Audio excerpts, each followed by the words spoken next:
Hello అండి, welcome to our channel అమ్ము పండు Krishnaji YouTube channel. ఈరోజు నేను మీతో షేర్ చేసుకునే రెసిపీ బియ్యం టమోటాలతో అప్పటికప్పుడు ఇలా క్రిస్పీగా దోశలు ఎలా ప్రిపేర్ చేసుకోవాలో చూపిస్తాను.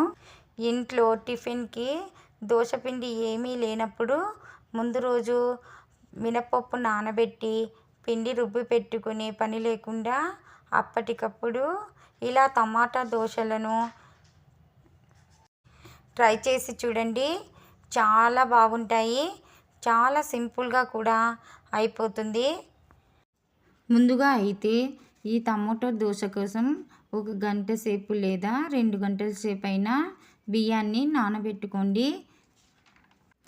నేనైతే 1 గంట ముందే రేషన్ బియ్యాన్ని నానబెట్టుకున్నాను. మార్నింగ్ లేవగానే నానబెట్టుకున్నా సరే, ఇవి బ్రేక్ఫాస్ట్ చేసే టయానికి బియ్యం బాగా నానిపోతాయి. తర్వాత రుబ్బుకోవచ్చు. మ్యాక్సిమం 1 గంట సేపు అయినా ఈ రేషన్ బియ్యాన్ని నానబెట్టుకుంటే సరిపోతుంది. నేనైతే 1 గంట ముందే బియ్యాన్ని నానబెట్టుకున్నాను. 1 కప్పు బియ్యానికి ఆల్రెడీ ఉడికించి పెట్టుకున్న రైస్ తీసుకోండి. రైస్ బదులు మీరు కావాలంటే అటుకులైనా లేదా పెరుగైనా తీసుకోవచ్చు.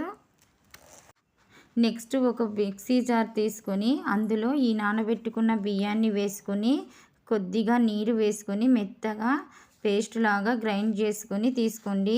చూసారు కదా, ఈ విధంగా బియ్యాన్ని అయితే గ్రైండ్ చేసుకోండి. తర్వాత ఉడికించిన రైస్ని ఇందులో వేసుకొని టమాటా ముక్కలను కూడా వేసుకొని గ్రైండ్ చేసుకోవాలి. అండ్ రైస్కు బదులుగా అటుకులైనా తీసుకోవచ్చు లేదా పెరుగైనా తీసుకోవచ్చు.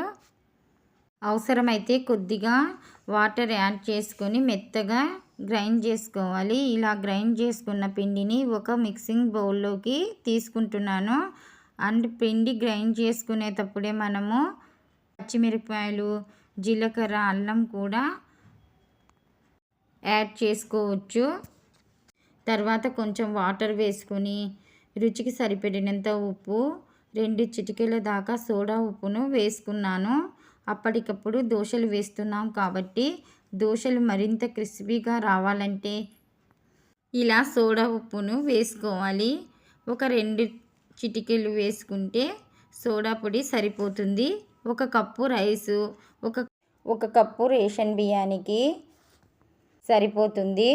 చూశారు కదా, ఇప్పుడు ఉప్పు, సోడా పొడి మొత్తం బియ్యం పిండిలో బాగా కలిసిపోయేంత వరకు కలుపుకోవాలి. ఇంకా ఈ పిండిని నానబెట్టే పని లేదు.